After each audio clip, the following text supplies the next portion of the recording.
อึ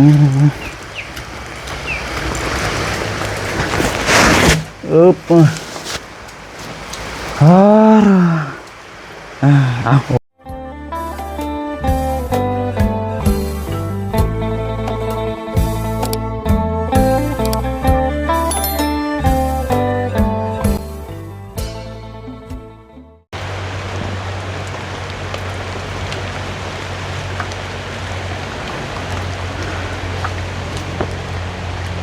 ใส่คือบ่มีหยังบาดนี่คือโกนโจงโปงอยู่แท้บาดนี่ไปทางใดเด้เนาะ โอ้ยฟ้าฝนตกค่ำแล้วก็ลิ้นอีกคือเก่าคือเดิมมื้อนี้ก็ก็เลยนำเข้าสารจำนวน1กระสอบพี่น้อยเวกเข้าไปในพวกหลายพี่น้องเนาะเพราะว่าฟ้าฝนตกลิ้นเดี๋ยวเข้าเปียกเดี๋ยวสิยุ่งยากได้พี่น้องเนาะเข้ามินบูดนี่กินข้าวบ่แซ่บได้เพราะว่าเมื่อวานนี่ซื้อมาแล้วก็เอาไว้ในนี้พี่น้อยเนาะก็เลยบ่ได้เอาลงไปแล้วก็เมื่อฮอดเฮือนแล้วก็โจมเขาไว้ข้างในเพราะว่าฟ้าฝนตกลิ้นตั้งแต่เมื่อคืนนี่พี่น้องเนาะจนฮอดเวลานี้หรือว่าตอนนี้เนาะ9 โมงแล้วพี่น้อยตอนนี้ก็ฟ้าฝนก็ยังบ่ทันหยุดทันย้อนอยู่ยังก็นำหนักลงมาเนาะเอาถือว่าฟ้าฝนตกลงมาช่วงนี้หรือว่าเวลานี้ก็เดือนนี้ก็โอ้ยทำให้ทางพี่น้องเฮาดำให้ลำนาถือว่าน่าจะทั่วถึงแล้วอยู่หรอกเนาะพี่น้องเนาะเพราะว่าอันผ่านมานี่ก็ก้าบุ้งนี่เริ่มเหี่ยวเริ่มตายเลยพี่น้องเนาะฟ้าฝนบ่ตกค่ำเอาดีแล้วล่ะพี่น้องเนาะฟ้าฝนตกค่ำกับเขาน้ำซ้ำปลาก็สิได้งามให้หน้าตะก้าก็สิได้บักเบิกบานเนาะเดียวกับคนเฮาคือกันหั่นแหละพี่น้องถ้าได้อยู่ในกินแนวแซ่บๆนัวๆกับหน้าตาก็คือว่ามีเนื้อมีนวลคือมีหนังเนาะจ้ำเต็มพริกบักเกลือแห้งโอ้ยแต่สิล่มเท่านั้นแหละพี่น้องเนาะอันนี้ก็คือกันแหละพี่น้องเนาะเพิ่นตกลงมาให้แล้วก็ลุยเฮาบาดนี้เนาะมื้อนี้เฮาก็ลุยนำกันอีกคือเก่ามื้อนี้ฟ้าฝนตกก็ยังบ่ทุดยศทันย้อนเนาะมาเปิดภาพอยู่เขตของทางหนองหางเนาะพี่น้องเนาะเอากราบสบายดีและสวัสดีพ่อแม่พี่น้องเบิดสุขุสุคนนะพี่น้องเด้อเนาะพบเจอกันอีกคือเก่าคือเดิมเนาะเป็นมื้อวันที่5แล้วพี่น้องเนาะเดือนของเดือนต่อเดือนเนาะคือฉันสิว่ากับมื้อต่อมื้อวันต่อวันวันเวลานี่โอ้ใส่ขาสั้นมาพี่น้องมันทางมันเปื้อนมีแต่ขี้ตมก็เลยมันเวลาเฮาย่างไปนะพี่น้องมันก็สะดวกสบายในจังน้อยเนาะมาต่อกันเมื่อวานนี่ก็มอบเนื้ออยู่เนื้อกินเนาะจำนวนหนึ่งให้ทางน้องฮังพี่น้องช่วงตอนแรงๆจากช่องของทางแม่น้องเปียวเนาะพี่น้องเนาะมื้อนี้ก็มาต่อในช่องของทางบ่เสียงก็จะนำข้าวสารแล้วก็พร้อมปัจจัยเนาะเป็นเงินของทางพี่ใจดีเนาะอยู่ทางต่างประเทศพร้อมครอบครัวเนาะทางพี่เพิ่นก็เป็นคน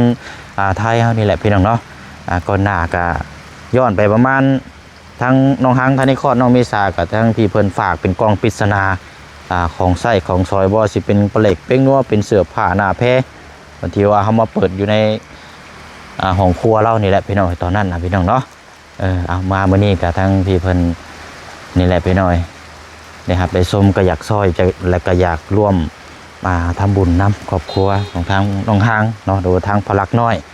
เนาะเอาเป็นจังใดเด้มื้อนี้เนาะทางพลักน้อยเฮาเบิ่งคักแล้วผ้าฝนตกแบบซี่นี่พี่น้อง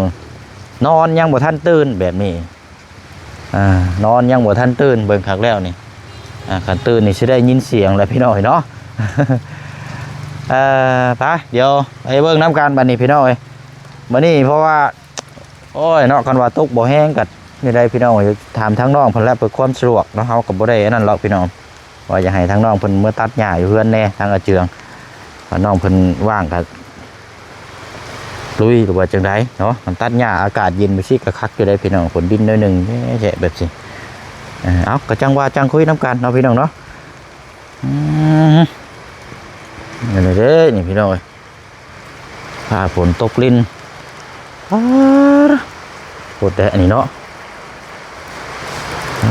เอาก็บ่เห็นรถคันแดงบาดนี้เนาะเรียบร้อยแล้วบ่จักอันนี้ไปเวียกแล้วบ่จักอันนี้โอ้ โอ้ยลกหญ้าเนาะโดยเอาดีมีแห้งสบายดีย่ำเศร้าใช้ทั้งพ่อเลยลูกไปใช้เบิดคือเงียบแท้ หลังนอนพอเราไปบันดง ฮะ ไปบันดง อันพลักน้อยน่ะนอนบ่ โดย โว้ยมาตื่นสวยแท้ ตื่นแล้วนอนอีก ตื่นน่ะนอนอีกโอ้ยไวแบบนี้ เลย อืมเนาะ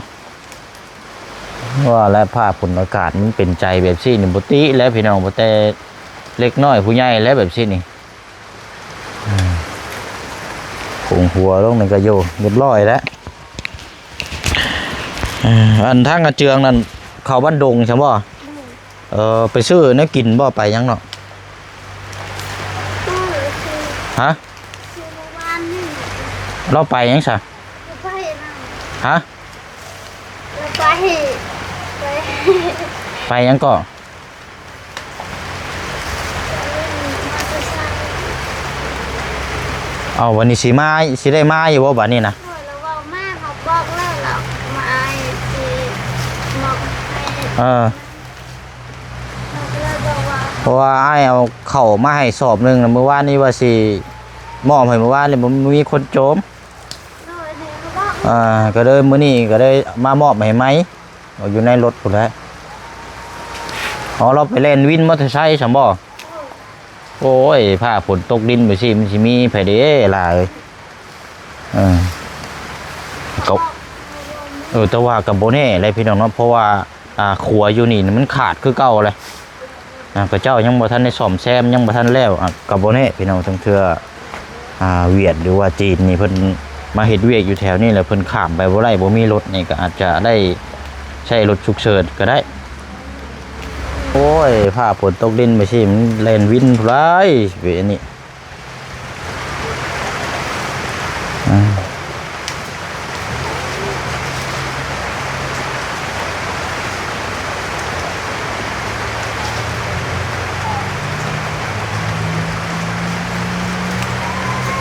ว้าวน้อยก็นอนซ้ำเนาะ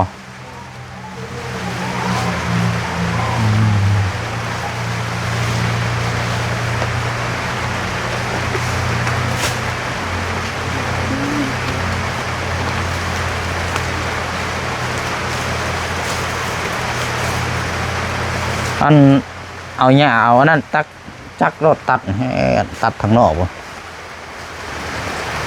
มันจังขาดก็ปวดบุดยุงอันนี้เนาะยุงลายเดียวกันนะว่าตอนเว้นพี่น้องกินตัวหนึงแล้วกินนี่ก็ใส่ตัวบากไงโอ้ยเนาะ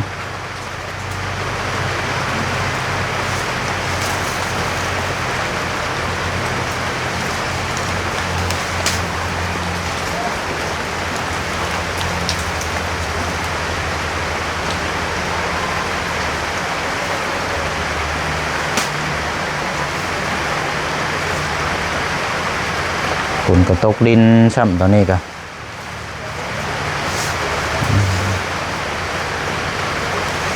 สิมาจากโมงบาดนี้เบิ่งเลยยันบ่คือหรอกพี่น้อยว่าสิมารอท่าเช่นนี้บ่ได้หรอกน้องห้างไปล้างมือไปเจ้าไปแต่มาจับกล้องให้อ้ายไปอาสิแบกให้เราไป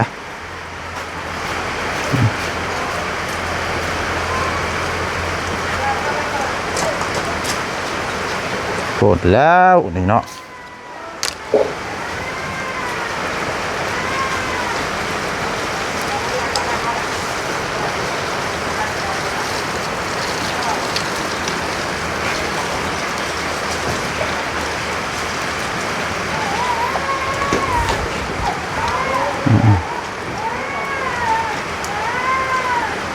ละเดี๋ยวจับกล้องให้ฮะนี่เด้อจับแล้วก็ย่างน้ำเด้เด้อเบิ่งน้ำมันฝนมันสิตกถึงนี่จับทำนี่ก็ได้โอเคไปลุย come on อุ๊บตัวดินนี่ได้พี่น้องถึงไม้นี่เปียกนี่สวยอีกแล้วค่อยเอามาฟังนี่เขาก็อยู่ฟังนี่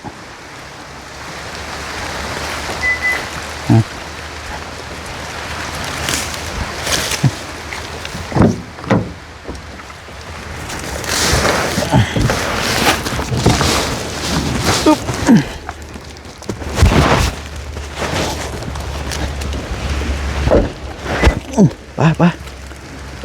ตก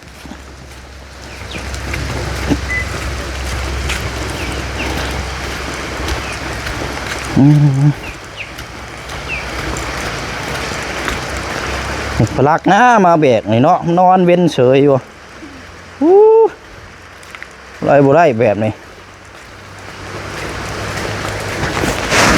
อึ๊บเอาโอเคใช่ไม่เนี่ยนั่งพี่ก่อนก็ได้บุตื่นแล้วว่าพลักฮะ นอน แล้วอันนี้เนาะ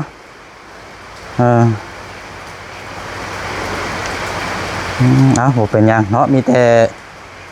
ขันว่าเรามาก็เป็นนี่ใด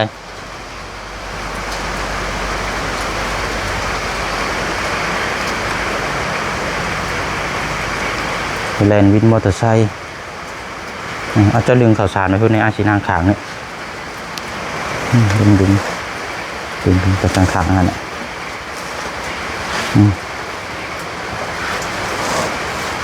นี่นะดึงไปสิ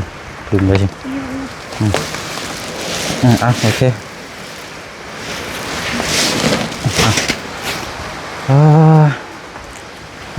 ตามนั้นแล้วบัดนี้พี่น้องเนาะก็เป็นข้าวสาร50 โล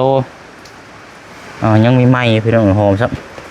แต่ว่าคันถึงเน่านี่ถึงน้ำเน่าตัวได้นี่ เลยเขาไว้ข้างใน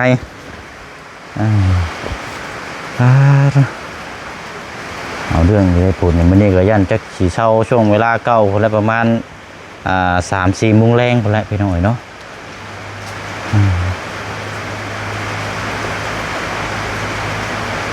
น้ำมาอยู่บ่น้ำประปามาอยู่เนาะเพื่อนอ่านว่ามาแล้วเมื่อวานมาแล้วก็มาเห็นเราบอกอยู่ว่าเรามาอาบน้ำอยู่เพื่อนเจ้าบ่เลย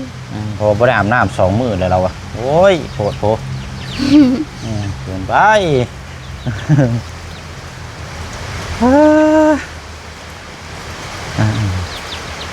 เอาอะไรกาได้มีเนี่ยอยู่ในกินกะสิคายอยู่หรอกบัดนี้เนาะก็ถือว่านี่แหละพี่น้อยเพราะว่าบ่เสียงเข้ามาจังซี่ก็คือให้ทางบลุงที่เพิ่นเห็นก็เพิ่นก็ทดซอยนี่อยู่ในกินนั่นแหละพี่น้อยมันนี่ก็จะเป็นอีกหนึ่งทางข้าวสารแล้วก็เอาพี่น้องแล้วก็มีเงินจำนวนอีกเพราะว่าสิมอบเมื่อวานนี่ก็ได้บริมอบก็ได้ทำมอบพร้อมกับข้าวสารเป็นทางคนเดียวกันเด้อที่บ่เชียงมอบเนื้ออยู่ในกินให้เมื่อวานนี่มื้อนี้ก็เข้ากับเป็นเงินเนาะ2 3 4 แสนเนาะโอ้รวมนี่ได้เท่าไหร่แล้วเนาะที่ให้มอบให้จำได้หรือเปล่าฮะให้มอบให้ได้ก็หน้าเท่าไหร่6 แสนรวมไปเลยบ่ดูมือแรกนะกะ4 แสนเนาะแล้วก็วันนี้ก่อนนี่ก็เท่าไหร่ก็2 แสนเนาะมื้อนี้ก็อีก4 แสนเอาล้านแล้วพี่น้อยล้านปลายเนาะก็ได้เก็บไว้เวลาจำเป็นนั่นแหละเด้อน้องอันนี้แหละขอบใจเด้อเอาไว้ซื้อข้าวต้มขนมให้ลูกกินเนาะ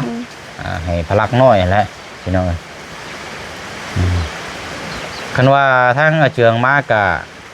เป็นจังไดเนาะคันว่าฝนเศร้าหรือว่าจังไดก็แล้วแต่เราเสียเด้อคันว่านั่นก็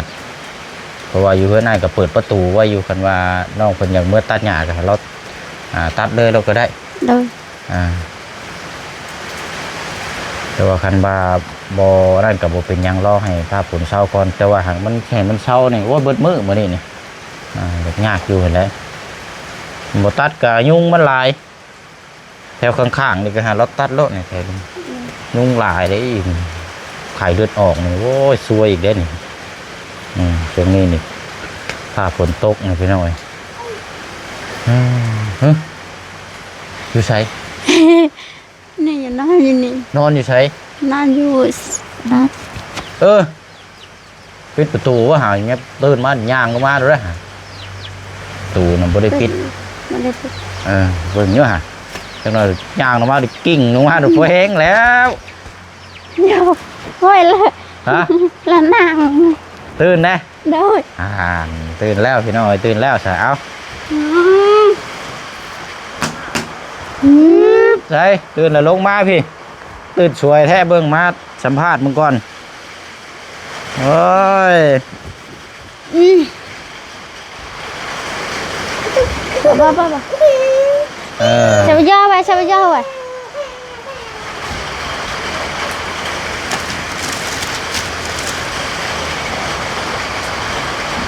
นอนต่อว่ะ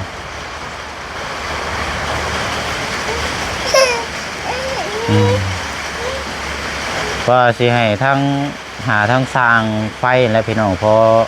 ได้มาเดินสายไฟเก็บตกอยู่เพื่อนทั้งละอ่อนเนาะนี่ก็เก็บตกเพราะว่าเชื่อซื้อกระดานไฟกับดอกไฟ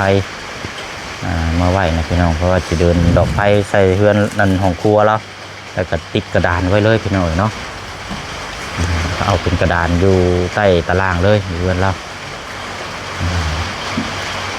แต่ภาพฝนตกทำมันอย่างยากอย่างไรเนาะไม่ยากค่ะ ไม่ได้ ขี่แตกบ่ โดย โอ้ย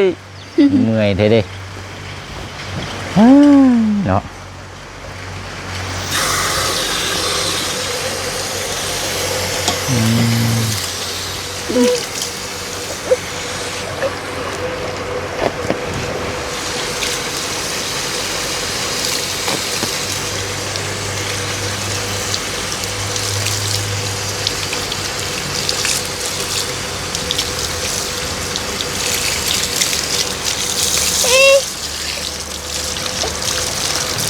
หาเบอร์โทรสร้างไฟกับบุเห็นซ้ำบาทเนี่ยพี่น้อง ตะเกลตะเกลโอเค อ๋อเห็นแล้ว อืม ยังเพิ่นมาเดินสายไทยเก็บตกเล็กหน่อยนะพี่น้อยเนาะกสิบ่แพงปานใดหรอกมากเนาะพี่น้อยอยู่เพิ่นทั้งน้องออนเนาะเอาเดี๋ยวรอจังหน่อยพี่น้อยมีแต่ว่าหั่นละเดี๋ยวนั่นนี่ก่อนอันนี้เด้อโอ้ยเนาะนอนแล้วตื่นมาหลายรอบเช้าบ่ โดย แล้วก็นอนต่ออีก น้ำตา ปวดดีเนาะ ดินละน้ำเลย เอาลงยางไปยางผ้าให้ยุงกัดเด้อ อ้าวนุ่มนี่ลูกนุ่มไอ้ปะบาดีปลาลุมบาดีปลาลุมแต่ปลาลุมบาดีลุงปะ เนาะทีนี้ก็คุยเวียกงานทั้งบ้านน้องอ่อนพี่น้องเนาะเกี่ยวกับเดินสายไฟเด็กๆหน่อยนี่แหละพี่น้องทั้งสร้างไฟฟ้าเฮาจบจังเนี่ยก็จังไปต่ออยู่พุ่นพี่น้องเนาะอันนี้นะกินแล้วบ่เข้ามื้อนี่ กินแล้ว กินแล้วเนาะเอากะมีแต่ว่าเวลาค่ะจังว่าจังคุยน้ำกันเอาอันและบันนี้สุดท้ายมีแต่ว่านั่นละฝากขมุกขอบใจให้ทางเอื้อยเพิ่นเด้อที่เพิ่นซื้อข้าวให้แล้วมีเงินให้แล้วก็มีเนื้ออยู่เนื้อกินให้ก็ถือว่าโอ้ครบเครื่องเนาะมันสิบอกกันมาลงก่อนไปว่าไปเที่ยวสวรรค์ว่าไปว่าไปว่าอย่างรอริมโคง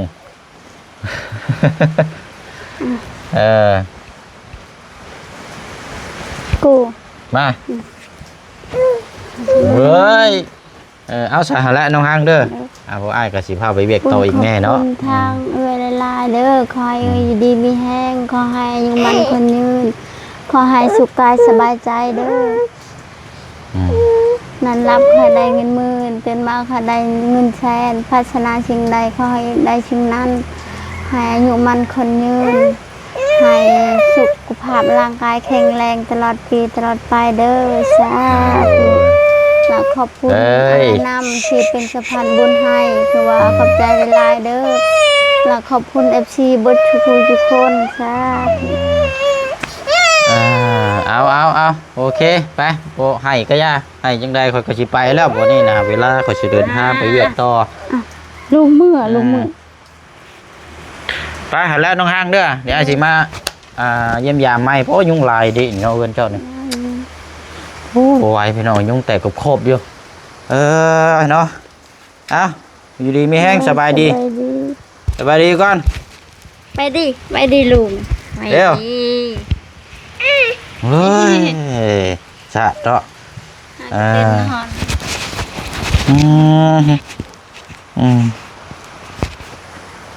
ไปบานนี้เนาะเดี๋ยวละพี่น้อง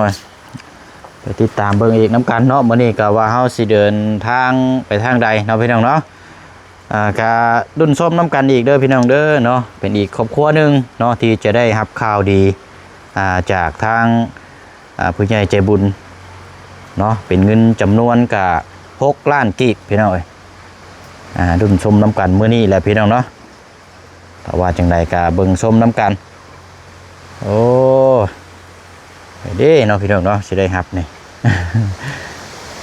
โหลมมาเลยผ้าฝนสิยุดแล้วบ่จักอันนี้เนาะไปอะไรพี่น้องเนาะก็สิได้ล่ำลาอีกคือเก่าคือเดิมเนาะไปเวียกงานต่ออีกก่อนแล้วก็จังมีหยังก็จังว่าจังคุยน้ำกันอีกเนาะลำไปรวยสุขกายแล้วก็สบายทั้งใจเนาะทางผู้ให้แล้วก็ทางผู้รับเด้อเนาะนำกันเบิดสุขุสุคนเนาะหมดเสียงลาไปก่อนเนาะบ๊ายบายเด้อพี่น้องเด้อเนาะมื้อนี้เอาข้าวสารมามอบให้เนาะพี่น้องเนาะพร้อมปัจจัยเมื่อวานนี้เอาได้อยู่ได้กินมาให้เนาะเอาดีแล้วพี่น้องเนาะเบิ่งแยงหักแพงประคองกันเนาะทางครอบครัวกับผู้ใหญ่เพิ่นก็อุ้มสู้พี่น้องเนาะ